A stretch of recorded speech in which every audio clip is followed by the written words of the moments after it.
Aujourd'hui, nous nous rendons chez Wilfried pour parler du compost. Salut Wilfried. Salut Dominique, ça va? Comment vas-tu? Vas-y, hein. Merci. Alors dis-moi Wilfried, on est dans ta cuisine, c'est là que tout part. Qu'est-ce que tu mets dans ton compost qui vient de la cuisine? Principalement les végétaux. Donc là c'est assez simple, des légumes, des fruits, que ce soit l'épluchure, les restes. Donc effectivement, tu as bien remarqué, on a 3 poubelles. La plus petite en l'occurrence, c'est celle qui va nous intéresser, c'est le bioseau. Et c'est ici que nous on fait la première étape en fait, c'est-à-dire le tri. Donc là on va y mettre tous nos végétaux dans un premier temps, tout ce qui est légumes et fruits. Et donc tu peux tout mettre dedans? Tu peux pas tout mettre. Il y a des trucs, par exemple, tout ce qui va être os de viande, arête de poisson, des choses comme ça. Tout ce qui est plutôt animal, il faut le mettre en petite quantité. Donc ce que tu me dis, c'est que le compost, en fait, ça se travaille. Ça se fait pas n'importe comment. Ouais. Moi, ce que je te propose, c'est que tu prennes le bioseau et puis que tu me montres comment on fait du compost. Ok.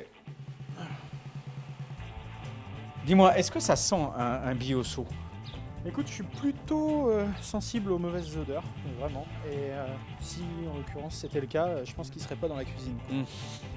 Donc là, j'ouvre, bam. Tu as tout mis dedans comme ça. Mais pour avoir un bon compost, est-ce qu'il y a des choses à faire? Ou est-ce qu'on le laisse juste comme ça pour rien? Eh bien écoute, on a une sorte de gros ressort qui va nous permettre d'aérer. Donc tu rentres le ressort à l'intérieur et puis tu relèves la terre. En période d'été, quand il fait vraiment chaud, est-ce que je dois humidifier mon compost? Si tu tonds le gazon fraîchement le matin, tu as eu un peu de rosée dessus, eh ben, tu peux le mettre à l'intérieur. Mais après c'est toujours pareil, il faut toujours gérer l'équilibre de la chose. Donc si tu mets l'intégralité de ton jardin dans ton compost, tu vas créer une grosse zone d'humidité. C'est pour ça qu'on ne met jamais en très grosse quantité les mêmes produits. En gros, faire du compost, c'est une question d'équilibre. Oui, tout à fait. Toujours veiller à ce qu'il soit justement lui dans un état de stabilité. Si par exemple il sent très très fort, c'est qu'il y a un truc qui va pas, quoi. C'est qu'il y a un déséquilibre quelque part. Contrairement aux idées reçues, un compost, ça sent pas. Bah non, le bioseau ne sent pas et il est à l'intérieur et il est renfermé. En faisant mon ressort, en l'ouvrant de temps en temps, je l'aère. Comme c'est quelque chose de vivant, il ne génère pas d'odeur. Et ce compost alors, on en fait quoi? Ce compost après il va nous servir pour le jardin. On va le disposer sur nos tomates, sur les salades.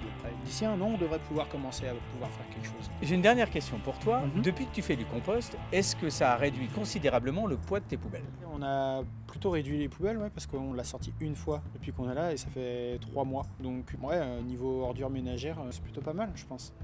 Eh bien Wilfried, merci beaucoup de nous avoir expliqué le compost, montré comment ça marchait, comment il fallait faire, à quoi ça servait. Et puis nous, on se retrouve pour un nouvel épisode d'EcoGeste très vite.